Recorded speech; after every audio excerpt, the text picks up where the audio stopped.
दी। और जब वह निकलकर मार्ग में जाता था तो एक मनुष्य उसके पास दौड़ता हुआ आया और उसके आगे घुटने टेक कर उससे पूछा, हे उत्तम गुरु, अनंत जीवन का अधिकारी होने के लिए मैं क्या करूं? यीशु ने उससे कहा, तू मुझे उत्तम क्यों कहता है?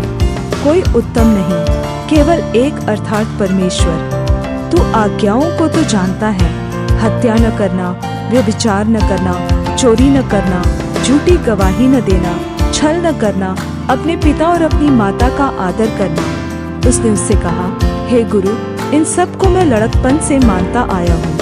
यीशु ने उस पर दृष्टि करके उससे प्रेम किया और उससे कहा, तुझ में एक बात की घटी है, जा, जो कुछ तेरा है उसे बेचकर गरीबों को दे और तुझे स्वर्ग में धन मिलेगा, और आकर मेरे पीछे हो ले। इस बात से उसके चेहरे पर उदासी छा गई और वह शोक करता हुआ चला गया, क्योंकि वह बहुत धनी था। यीशु ने चारों ओर देखकर अपने चेलों से कहा, धनवानों को परमेश्वर के राज्य में प्रवेश करना कैसा कठिन है।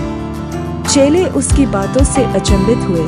इस पर यीशु ने फिर उनसे कहा, हे बालकों, जो धन पर भरोसा रखते हैं उनके लिए परमेश्वर के राज्य में प्रवेश करना कैसा कठिन है। परमेश्वर के राज्य में धनवान के प्रवेश करने से ऊँट का सुई के नाके में से निकल जाना सहज है।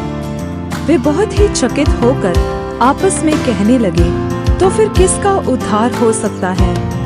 यीशु ने उनकी ओर देखकर कहा, मनुष्यों से तो यह नहीं हो सकता, परंतु परमेश्वर से हो सकता है, क्योंकि परमेश्वर से सब कुछ हो सकता है।